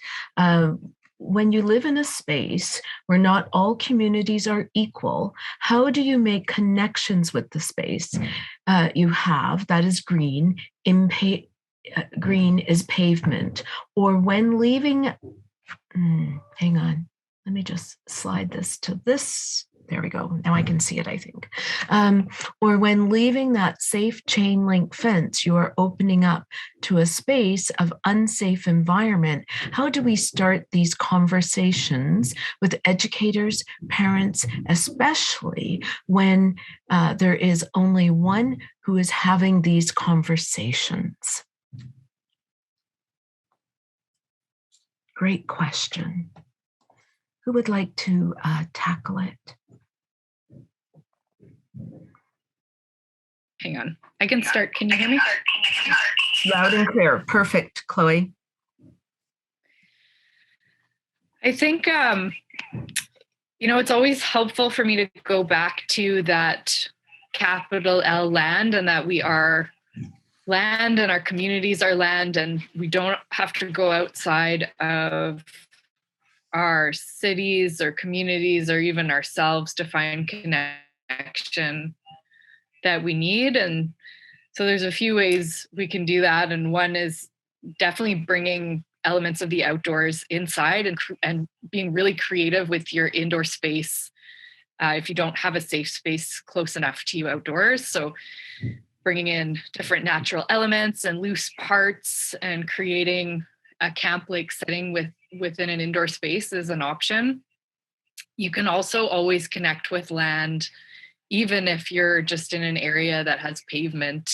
There's ways, especially with young children who are so attentive and curious about little things and small worlds, to be able to check out, even if there's grass that's coming up through your pavement, to be able to connect regularly with that little space and that little bit of natural elements around you can be really impactful. And as for spreading the message, I think collaboration is really key and helpful. I hope that it won't be just you sharing that message for a long time, because that's quite the burden and it is challenging. But the more you collaborate and work with others, it gets easier. And I would add, of course, for ethical space, collaborating with Indigenous nations and peoples is completely essential. So that's maybe a good place to start. Thank you. Yeah. Anyone else want to speak to that question? I mean, Chloe did a great job, but is there anything you'd like to add? Maybe I'll just add in on the piece about how to make connections in a place where not all communities are equal. I think the key component is recognizing the humanity in people. Because I think sometimes we struggle a little bit in recognizing the humanity in people. We think either to accord someone humanity, we have to erase the parts of them that we don't understand, right? That's common saying of, I don't see color, or, everyone in my mind is the same. Or we tend to focus a little bit too much on the elements that differentiate and distinguish us. And so finding ways in which you can sort of recognize someone as human, but then go beyond that to being able to connect with them on that human level and provide those reciprocal connections, those reciprocal relationships. Oftentimes in especially institutionalized settings, we have a habit of reaching out to groups, whether they be Black communities, whether they be Indigenous communities, when we need something from them. And so we'll reach out, trying to get something from them. But the important piece is to create those relationships when we don't need anything. So when we do need something, it's less of a, hey, I need something, and more of like a, sup, we had Christmas last week. Also, I might need help with X, Y, Z, right? So really sort of establishing those bonds, and that takes time. So also recognizing that, that's not, I'm not gonna go out and finish doing this next week. It's gonna take a couple of months, maybe a couple of years sometimes, and that's okay, and that's fine. And that's take pleasure in the journey rather than looking forward to the ending.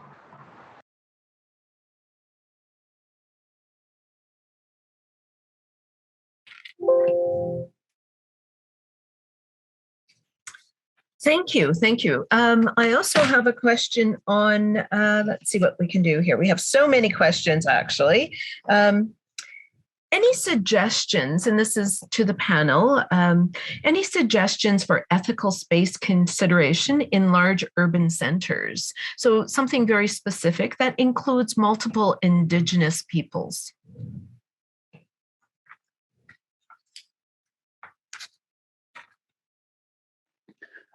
What I'd like to suggest is a building that I really like in an urban center, maybe not as urban as Calgary, Montreal, Toronto, but in Whitehorse, the Quinlan Center is, to me, a very, very cool building with very awesome gathering spaces. There's also a room where, a circular room with a fire pit in the middle. to host sharing circles. And so I strongly recommend for people who are interested in those buildings that create safe spaces, at least to my thinking, is the Kwan Lindan Cultural Center in Whitehorse. And then just to add to that, remember that an ethical space is not just physical.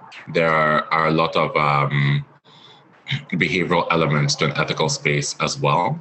And so in being able to build in a space of transcending respect. And so what I mean by that is when you're in an ethical space, you're recognizing multiple viewpoints, multiple worldviews, multiple ways of being, multiple identities.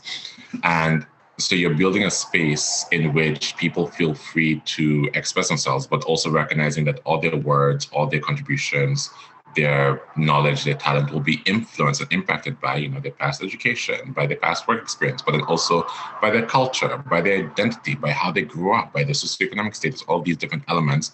And so being able to create a space where all of that is respected and all these contributions are respected will allow people to blossom, because those are sort of the non-structural pieces of an ethical space. Thank you. And that sort of leads me into a question I have for you, Chúk. How can we teach children climate change in an intersectional way for children? And just a comment. Oh, Chloe, you're back. Wonderful. Thank you. I'm glad to see you back, Chloe. Go ahead, Chúk. Yeah, this is always a really sort of interesting one. So it obviously depends on the age of the child, but children can see differences, and they don't necessarily see differences as a bad thing, but they can see differences. And so being able to sort of take the differences that your child is able to see in a way that your child understands, and then recognizing that multiple people see differently without sort of putting any, putting blame on the child themselves, is something that's sort of very key. So, for example, my colleague, Larissa Crawford, she is a Black Indigenous woman.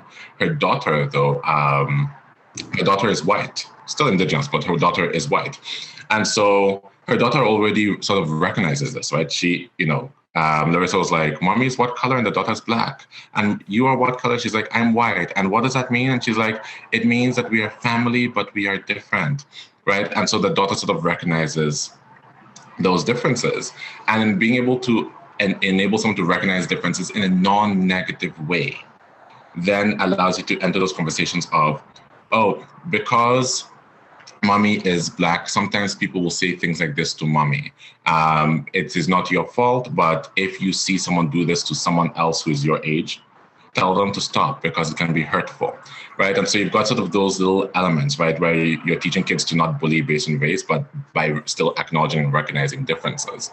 And so building that into sort of a climate conversation, where when you're teaching kids about climate change, you're obviously teaching them the science about climate change, but then you also want to give the kids a little bit of an understanding. When you say, climate change means melting ice caps, also be like, the people who live up north, the Inuit, the melting ice caps mean that they're not able to hunt their traditional food, and food is really expensive for them, and that's really hard for them. If you're talking about sort of the pollution of the ocean, right? The ocean plastic pollution. It also is a great point to bring in and be like, the Haida in Haida Gwaii, they see the ocean as a family member. They see the ocean like a mother figure. Imagine your mommy was being hurt. You'd be really sad. And so that's why it really hurts them even more, because they think their mommy is being hurt when they see plastic in the ocean. And so you've got sort of that piece where you're giving people a recognition of differences without building in the negative sense of guilt, but also building in a sense of responsibility to act, to be like, okay, if someone sees this way and I don't, what can I do to help them? Hopefully that answered the question. It does. You were very clear. And it gives me a lovely segue into a question for Chloe. So thank you. Chloe, ECEs are concrete, practical learners. So specific examples are useful and can be to inform broader understanding for children. So maybe some concrete strategies for educators to be able to apply and put into practice. Sure. Sorry, 1 second. I got a big echo here.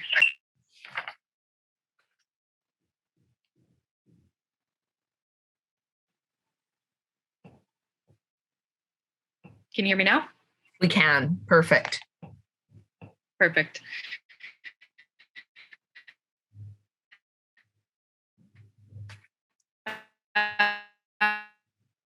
Don't we love technology? It makes my heart sink most of the time.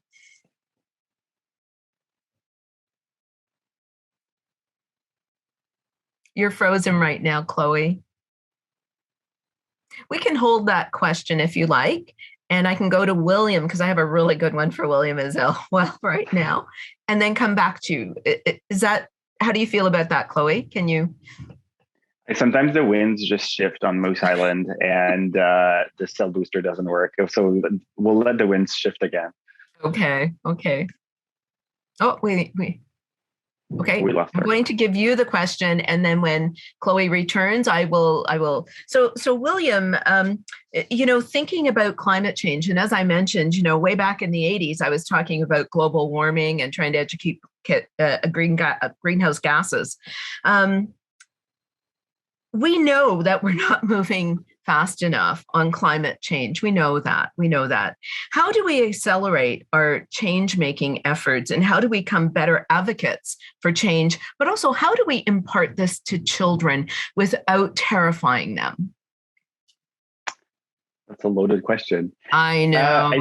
I think, it's clear we're not moving fast enough. I think a lot about Environment Climate Change Canada Minister Stephen Guilbeault. So I remember when I was 14 years old, I was biking from the Montreal South Shore to downtown Montreal, where I would go to speaking events that Guilbeault was hosting then. And I remember vividly, he biked into one of the events. He had like his pants tucked in his socks, and he was talking about climate change. That was late 2000s, and like this guy in 2001, he suspended himself from the CN Tower to protest against climate change. And he is a big advocate for tackling the climate crisis. And now he sits as environment minister. And I remember when I was at COP26 in Glasgow last November, he was sitting across the table at the Canadian delegation briefing, and he was saying, 20 years ago, I was asking for a carbon price. We have a carbon price now. I was asking for conservation areas. We have more of those now. And so, and he is the minister who approved the BD+C project, which is an oil development of the Atlantic coast. And so I think what he's doing is building relationships in the cabinet he sits in right now. And I'm sure he had a lot of sleepless nights based on his values and his, the work he's done approving oil and gas projects. So I think things are moving forward somehow. We have a very progressive environment minister in there who's taking some strategic steps in order to remain in power and continue building on the long run. But also, since 2019, since Canada implemented a carbon price, things have changed a lot. Now businesses, I'm looking for work right now because I resigned just a month ago. And businesses now are hiring like crazy on climate change. Whereas in 2017, when I was on job search market, it wasn't as prominent because now businesses are seeing, okay, in 2030, the price of carbon is going to be $170 per ton. That's going to impact us somehow. Let's be smart. So I do think things can change fast. There is a lot of people retiring from senior management positions, people who have held, same positions since the 80s or the 90s, and not everybody's progressive like you, Gayle. So I see some positive stuff. A lot of us millennials are stepping into leadership positions as well. And so, and for kids, how to break this message to kids. I don't have kids myself, but my friend Courtney Howard does, and I hang out with her kids, often. And that conversation, I think, needs to happen all the time. She was saying that it's not. How do you have that talk with your kids? I think if you see your mom working on climate change all the time, maybe you understand why it's important. So I think being open and having this conversation often. Mm-hmm. The one thing we can do to advance climate policy is talk about it often and with a lot of people. Wonderful. And it's great to start our young children as activists. I love it. I have so many questions here. We have, is Chloe back? Chloe, I'm going to ask you the same question. And if you're able to answer, maybe don't turn your camera on if you can't, so that the audio may be clearer. I'll leave that up to you though. So early child educators are concrete, practical learners. So looking for, can you give us some specific examples so that we can help to broaden their understanding? Yeah, it's a really important question. Sorry about the cutting out here, folks. I would go back to, again, I have to hammer it home that although it is uncomfortable to follow the process and to not have concrete examples and to let things emerge, it really is so essential for ethical space that you have that in your mind at all times, that there really is no right answer. And I mean that so deeply.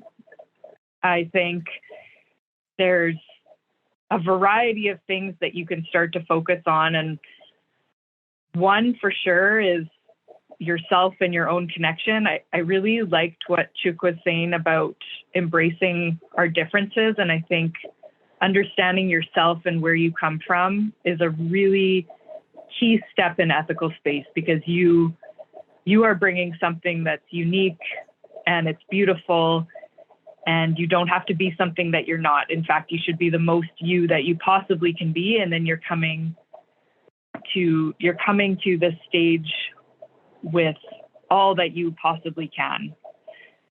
As far as what it looks like in practice, on our Bush Kids website, we have a series, and we do post as they come, learning stories. So they show what we do on a day-to-day basis. If you're interested in looking through those, there will for sure be some ideas of how we do it in practice for our group and our land and our space. Okay. But again, coming up with a really good space and a really good team is the very first step and concrete example. There are things you can think about when making your space comfortable and culturally appropriate for collaboration with Indigenous peoples. For instance, at Bush Kids, some of the things that we do are, we work with time in a really different way. So we talk about decolonizing time, and we put relationships with people and land over our expectations on time. So we don't eat lunch at the same time every day, but rather we listen to our bodies, and when we're hungry, we encourage that. We work with what the land offers us on that day. So if we're really into play around, for instance, a tree that fell down the night before because of wind, then we're not going to stop that play to go do something else just because it's in our schedule. So decolonizing time means putting our relationships before the constraints that we normally put on time. We do the same thing with curriculum.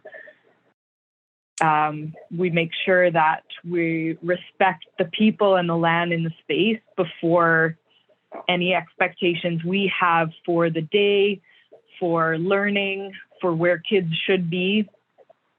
And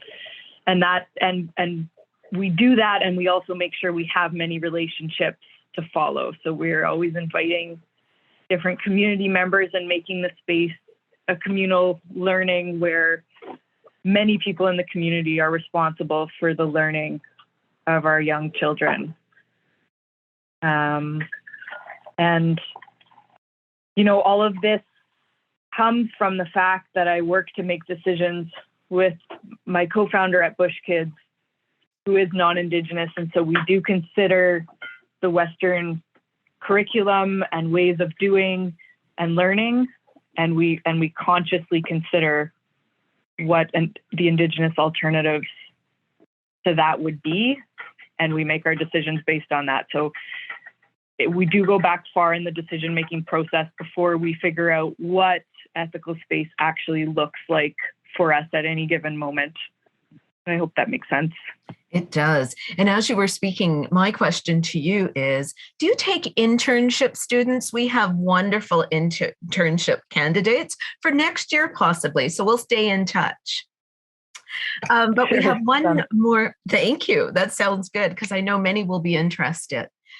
I have a question here for Chúk. Chúk. How does race and multiple intersectionalities impact the responsibilities we have to future generations? And hinged on that question as well, how do we teach children allyship without making them feel guilty?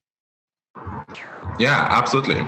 So I think one of the things that we have to kind of remember is Canada was founded on the concept of race. And when I say this, people always just like, oh my goodness, what? But in reality, so race is an invented notion. We recognize that race is a social construct. And what that effectively means is the way race is seen, perceived, and understood differs from society to society.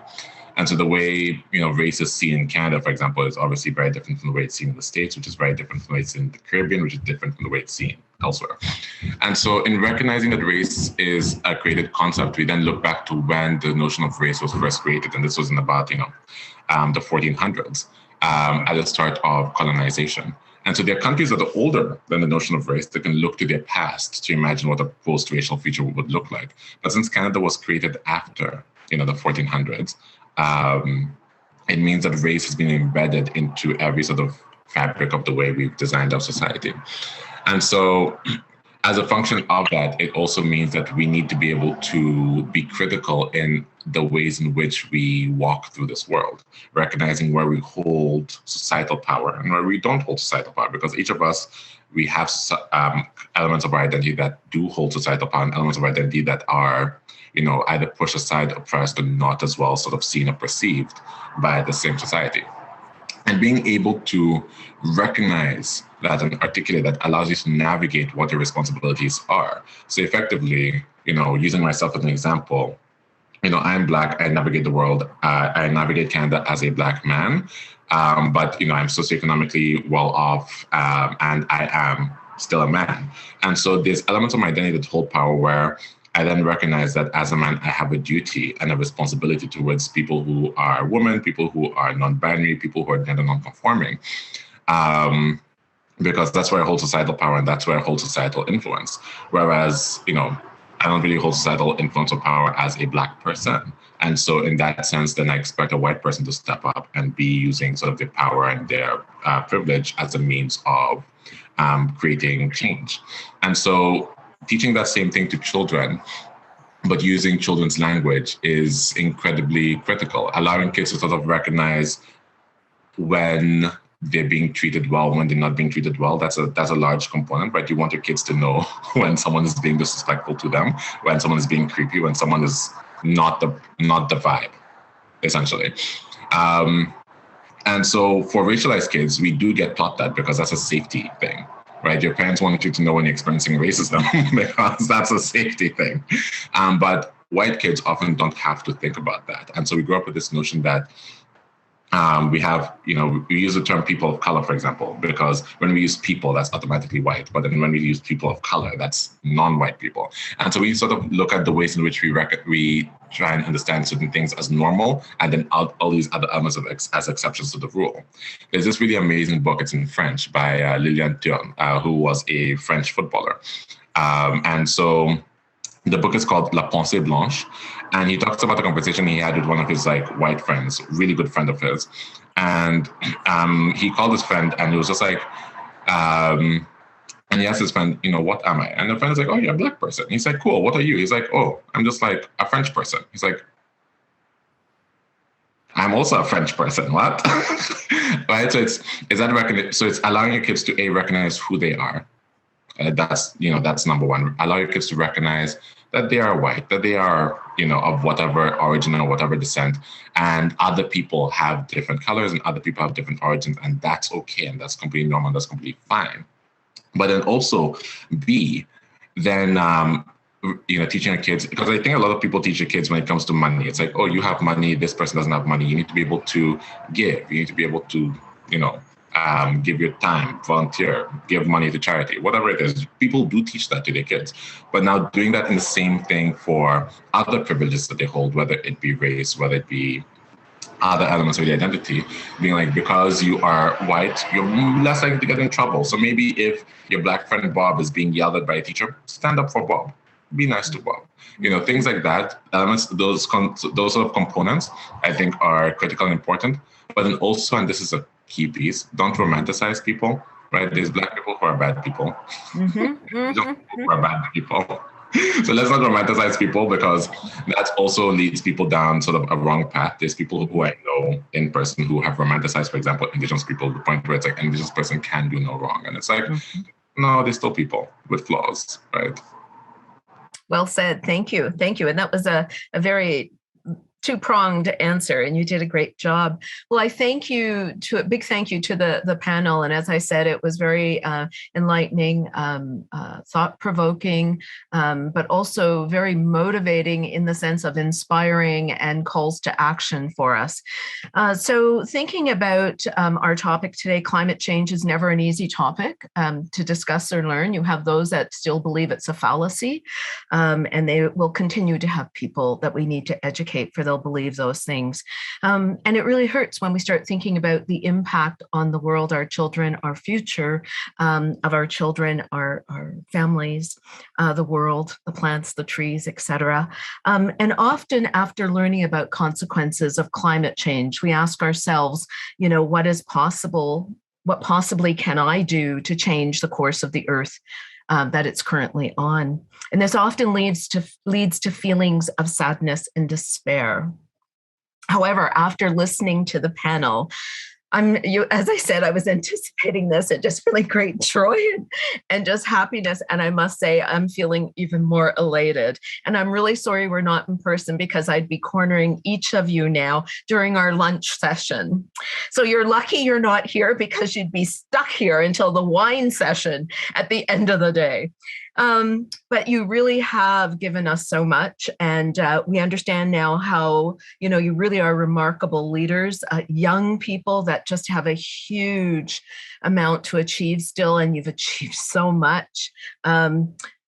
So you've given us that motivation to step up our game and to integrate it and bring it to our practice and make it foundational in our early childhood education environments in the sector. And so I can't say enough. I'd like to close with a quote that my son and I were talking about, and he's also in the field. The question is not, can they reason? Nor can they talk, but rather can they suffer? And thinking about our future generations, they can suffer as we are, but in a more enormous and huge way. And that's Jeremy Bentham quote from his work. I can't thank you enough, and an amazing, informative panel.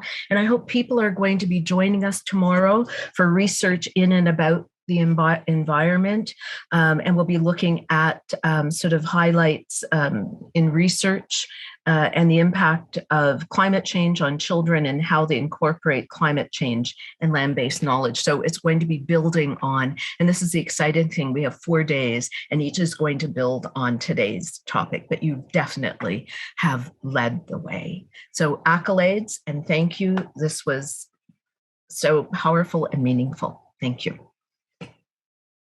Merci beaucoup. Bon après-midi tout le monde. Thank you so much, Gayle. Thank you, everybody.